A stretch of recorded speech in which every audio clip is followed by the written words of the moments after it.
Next आते हैं women reservation act and delimitation fast track debate. Important ये है कि सरकार ने कॉन्स्टिट्यूशन अमेंडमेंट करके बिल तो पास कर दी कि विमेन रिजर्वेशन होगा। 106th कॉन्स्टिट्यूशनल अमेंडमेंट एक्ट 2023 पास हो गया। Can be implemented earlier by using 2011 census data instead of waiting for post 2026 census and delimitation. अब टेक्निकल एस्पेक्ट इसका क्या है कि 2026 या 2027 तक आते आते हमारा जो सेंसस है यानी जनगणना है वो कंप्लीट होगी। उसके बाद फिर डिलिमिटेशन कमीशन बनेगा, एक टेक्निकल प्रोसेस है। अब उसका डाटा जो है ऑथेंटिक डाटा आएगा, पहले जो भी सेंसस होगा उसका डाटा आएगा, डाटा आ जाने के बाद फिर उसकी प्रोसेसिंग होगी, प्रोसेस हो जाने के बाद डिलिमिटेशन कमीशन बनेगा। अल्टीमेटली इंप्लीमेंट होते होते 2034 हो जाएगा। फिर जो अपोजिशन है वो ये शोर मचा रहा है, फिर इसका बनाने का लॉजिक क्या हुआ, इस एक्ट को पास करने का लॉजिक क्या हुआ। अब देखो टेक्निकल जो हिकअप्स हैं या टेक्निकल जो हिंड्रेंसेस हैं या डिपार्टमेंटल जो इश्यूज हैं वो तो रिजॉल्व होके ही होंगे, वो चुटकी बजा के नहीं, उसका कोई सोल्यूशन नहीं होता। बट पॉइंट ये फिर सरकार ने बनाया, फिर इसका मतलब ये है कि औरतों को उनका जो हक है वो 2034 में जाके आज के 8 साल 9 साल के बाद मिलेगा। ये भी एक्सेप्टेबल नहीं है। दूसरा सोल्यूशन ये बता रहे हैं कि 2011 के सेंसस के अकॉर्डिंगली जो विमेन रिजर्वेशन है, सीटें जो हैं वो बढ़ा दी जाए।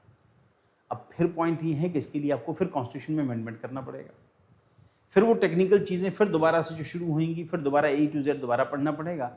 फिर उसके बाद जो नॉर्थ साउथ की जो रिफ्ट है उसको आपको भरना पड़ेगा। नॉर्थ के अंदर पॉपुलेशन ज़्यादा है, इस करके women representation, number of seats बढ़ेंगी, विमेन ज़्यादा आएंगी।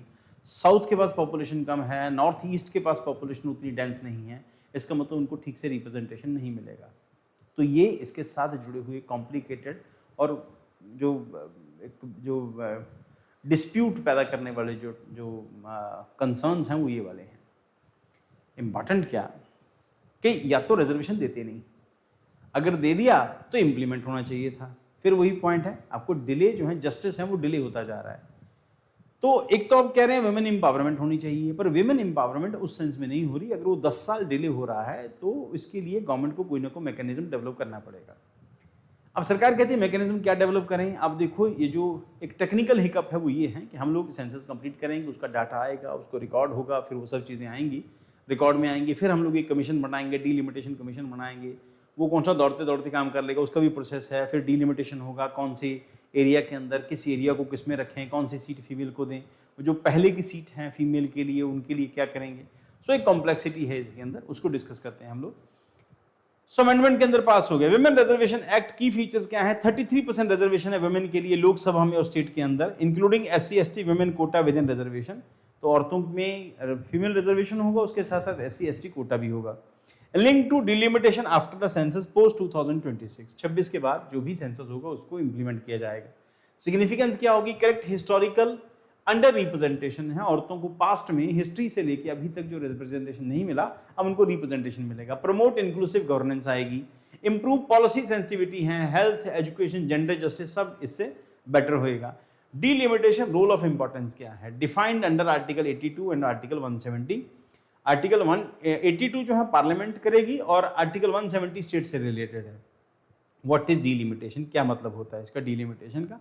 रीड्राइंग constitutional boundaries based on population. For example ये हमारा डिस्ट्रिक्ट है जिसमें हम लोग रहते हैं और इस डिस्ट्रिक्ट के अंदर ये सीटें डिवाइडेड है, ये विधानसभा की सीट्स डिवाइडेड है और लोकसभा की सीट भी इसी के अंदर है कि इस पूरे इलाके के लिए एक लोकसभा सीट, हमारे एरिया के लिए एक लोकसभा सीट होगी और 4 या 5 हमारे विधानसभा की सीट्स होंगी, यानी कि ये MLAs होंगे, ये MP होएगा।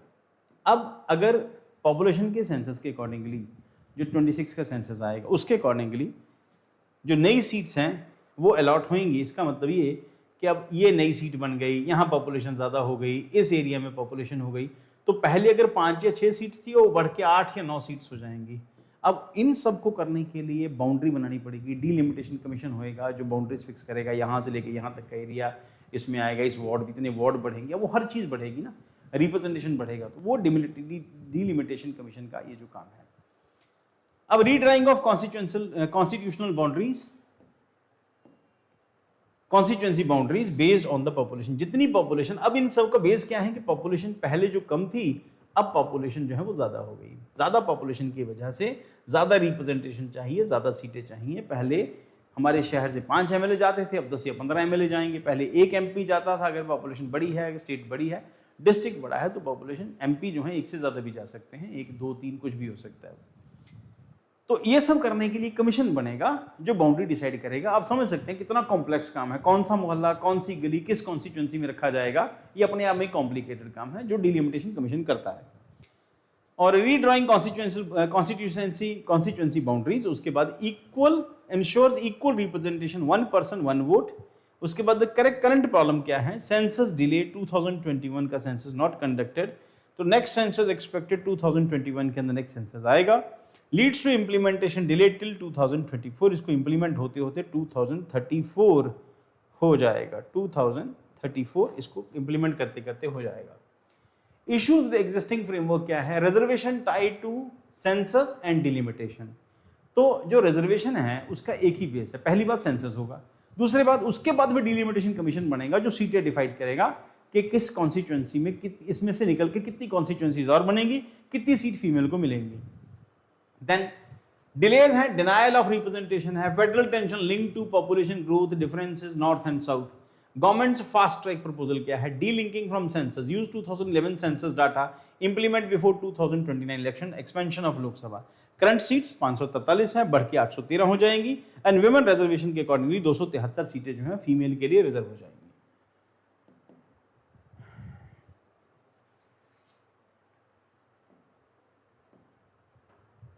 Expansion avoid displacement of sitting MPs. अब ये जो पहले के एमपीज हैं वो कम नहीं होंगे, उसका नंबर बढ़ेगा। फेडरल बैलेंस सेफगार्ड क्या है, maintain state wise seat proportion है, prevent penalising southern states from low population growth. अब नॉर्थ के पार्ट के अंदर इंडिया का ये जो हिस्सा है,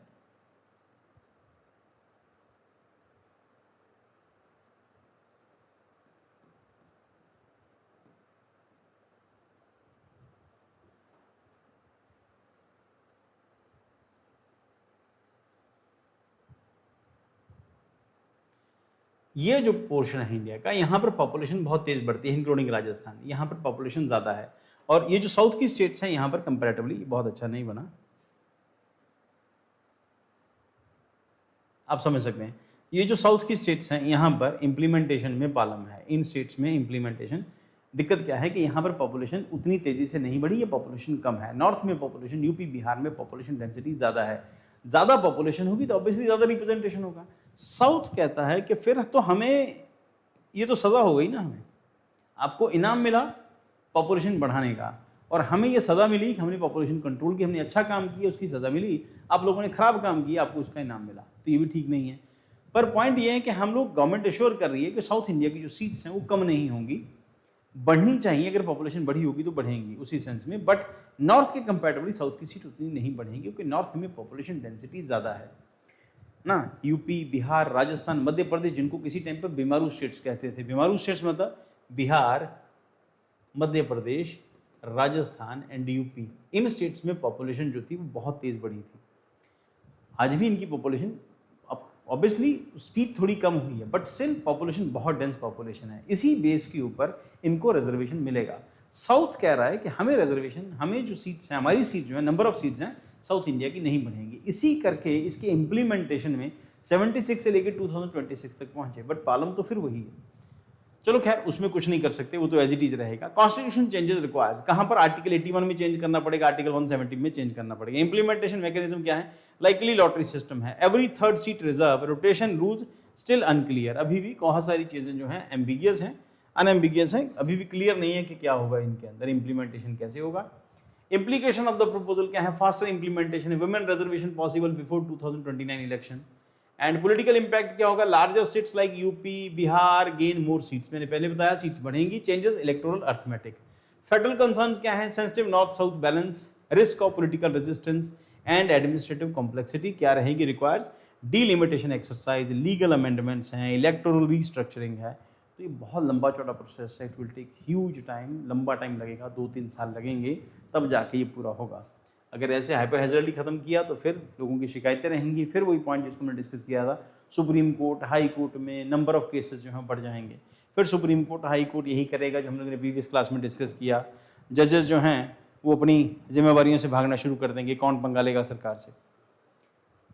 conclusion, the proposal reflect a shift from procedural rigidity to political urgency. Key question क्या है, should India prioritise immediate gender justice और wait for perfect constitutional sequencing. A balanced approach must ensure timely representation, federal fairness, constitutional integrity. Then value addition में ऐसे के लिए आपके लिए line काम रहेगी, representation delayed is representation denied, but representation rushed more still remain constitutionally grounded. ये line बहुत अच्छी रहेगी, ऐसे के लिए बहुत इफेक्टिव लाइन, पंच लाइन के तौर पे काम करेगी। सो नेक्स्ट न्यूज़ हमारी